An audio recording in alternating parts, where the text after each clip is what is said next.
ओम नमो भगवते वासुदेवाय नमः। श्रावण पुत्रदा एकादशी व्रत सावन के शुक्ल पक्ष की एकादशी तिथि को रखा जाता है। वर्ष 2023 में यह तिथि 27 अगस्त को है। इस दिन भगवान विष्णु की विधि पूर्वक पूजा करते हैं और व्रत कथा सुनते हैं। इस व्रत के पुण्य प्रभाव से पुत्र की प्राप्ति होती है। जो इस व्रत की कथा को सुनता है उसके पाप नष्ट होते हैं और उसे मृत्यु के बाद स्वर्ग में स्थान मिलता है। भगवान विष्णु की कृपा उस पर होती है।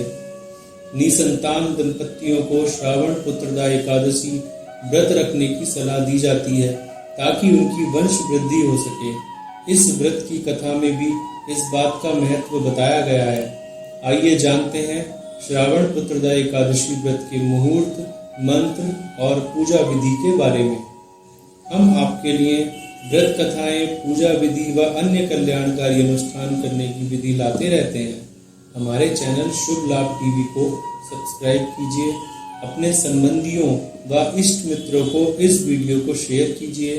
धर्म का लाभ उठाइए तथा कमेंट के माध्यम से अपने बहुमूल्य सुझाव देते रहिए। आइए शुरू करते हैं श्रावण पुत्रदा एकादशी व्रत का पूजा मंत्र। इस दिन आपको भगवान विष्णु के प्रसिद्ध मंत्र ओम नमो भगवते वासुदेवाय नमः का जाप करते हुए पूजन करना चाहिए। इस मंत्र के जाप से मनोकामनाएं पूरी होती हैं। श्रावण पुत्रदा एकादशी व्रत की पूजा विधि। आज प्रातः स्नान के बाद व्रत और पूजा का संकल्प ले लें। उसके बाद पूजा घर में भगवान विष्णु की मूर्ति या तस्वीर को पीले कपड़े वाली चौकी पर स्थापित कर दें। इसके बाद पंचामृत बना लें। पंचामृत से ही भगवान विष्णु का अभिषेक करें। उनको पीले वस्त्र, पीले फूल, चंदन, अक्षत, सुपारी, पान का पत्ता, तुलसी के पत्ते, केला, पीले फूलों की माला, नैवेद्य, धूप, दीप, मिठाई आदि अर्पित करें। दिन भर फलाहार पर रहें। भगवान की भक्ति और भजन में दिन व्यतीत करें। शाम को संध्या आरती करें और रात्रि में जागरण करें। अगले दिन प्रातः स्नान के बाद पूजन करें और दान दक्षिणा दें। फिर सूर्योदय के बाद पारण करके व्रत को पूर्ण करें। इस दौरान आप विष्णु मंत्र का उच्चारण करते रहें। फिर विष्णु सहस्त्रनाम, विष्णु चालीसा, नारायण स्तोत्र और श्रावण पुत्रदा एकादशी व्रत कथा का पाठ करें। उसके बाद घी के दीपक से भगवान विष्णु की आरती करें। उसके बाद क्षमा प्रार्थना करते हुए भगवान विष्णु से मनोकामना पूर्ति के लिए निवेदन करें। पुत्रदा एकादशी व्रत कथा इस प्रकार है। श्री युधिष्ठिर कहने लगे कि हे भगवान, श्रावण शुक्ल एकादशी का क्या नाम है? व्रत करने की विधि तथा इसका महात्म्य कृपा करके कहिए। मधुसूदन कहने लगे कि इस एकादशी का नाम पुत्रदा है। अब आप शांति पूर्वक इसकी कथा सुनिए। इसके सुनने मात्र से ही वायपेयी यज्ञ का फल मिलता है। द्वापर युग के आरंभ में महिष्मती नाम की एक नगरी थी जिसमें महिजीत नाम का राजा राज्य करता था। लेकिन पुत्रहीन होने के कारण राजा को राज्य सुखदायक नहीं लगता था। उसका मानना था कि जिसके संतान ना हो उसके लिए यह लोक और परलोक दोनों ही दुखदायक होते हैं। पुत्र सुख की प्राप्ति के लिए राजा ने अनेक उपाय किए, परंतु राजा को पुत्र की प्राप्ति नहीं हुई।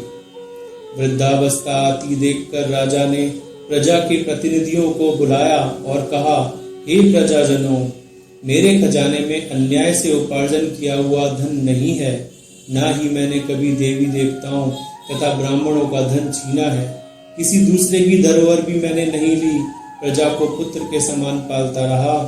मैं अपराधियों को पुत्र तथा बांधवों की तरह दंड देता रहा। कभी किसी से घृणा नहीं की, सबको समान माना है। सज्जनों की सदा पूजा करता हूँ। इस प्रकार धर्मयुक्त राज्य करते हुए भी मेरे पुत्र नहीं है, सो मैं अत्यंत दुख पा रहा हूँ। इसका क्या कारण है?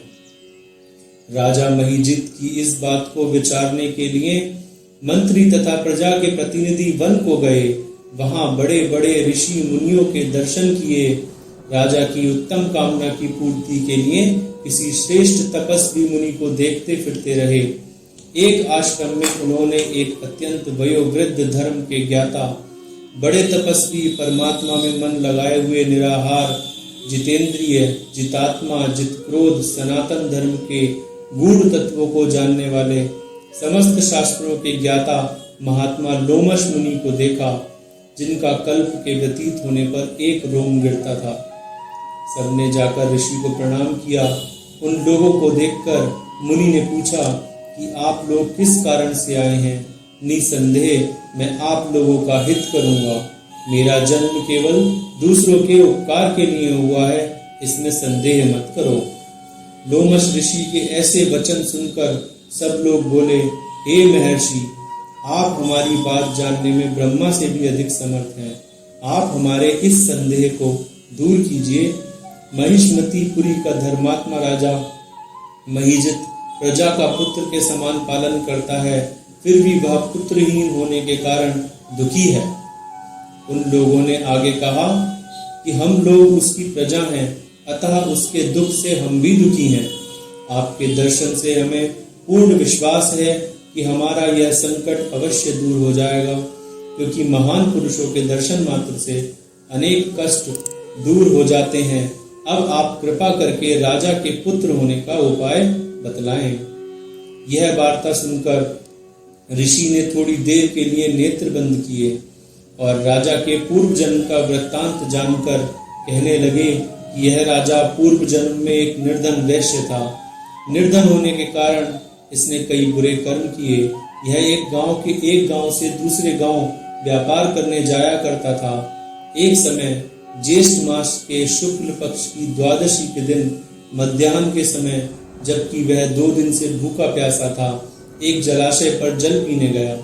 उसी स्थान पर एक तत्काल की ब्याई हुई प्यासी गौ जल पी रही थी।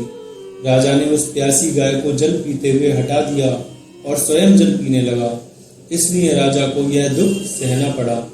एकादशी के दिन भूखा रहने से वह राजा हुआ और प्यासी गौ को जल पीते हुए हटाने के कारण पुत्र वियोग का दुख सहना पड़ रहा है।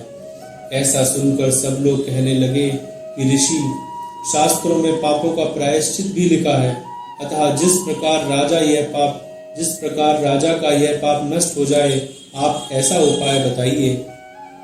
लोमश मुनि कहने लगे कि श्रावण शुक्ल पक्ष की एकादशी को, जिसे पुत्रदा एकादशी भी कहते हैं, तुम लोग व्रत करो और रात्रि को जागरण करो। इससे राजा का यह पूर्व जन्म का पाप अवश्य नष्ट हो जाएगा, साथ ही राजा को पुत्र की अवश्य प्राप्ति होगी।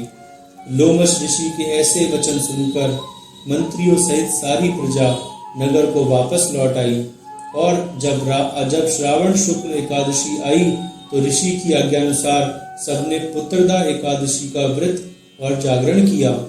इसके पश्चात द्वादशी के दिन इसके पुण्य का फल राजा को दिया गया। उस पुण्य के प्रभाव से रानी ने गर्भ धारण किया और प्रसव काल समाप्त होने पर उसके एक बड़ा तेजस्वी पुत्र उत्पन्न हुआ। इसलिए हे राजन, इस श्रावण शुक्ल एकादशी का नाम पुत्रदा पड़ा। अतः संतान सुख की इच्छा हासिल करने वाले इस व्रत को अवश्य करें। इससे इसके महात्म्य को सुनने से मनुष्य सब पापों से मुक्त हो जाता है और इस लोक में संतान सुख भोगकर परलोक में स्वर्ग को प्राप्त होता है। ओम नमो भगवते वासुदेवाय नमः।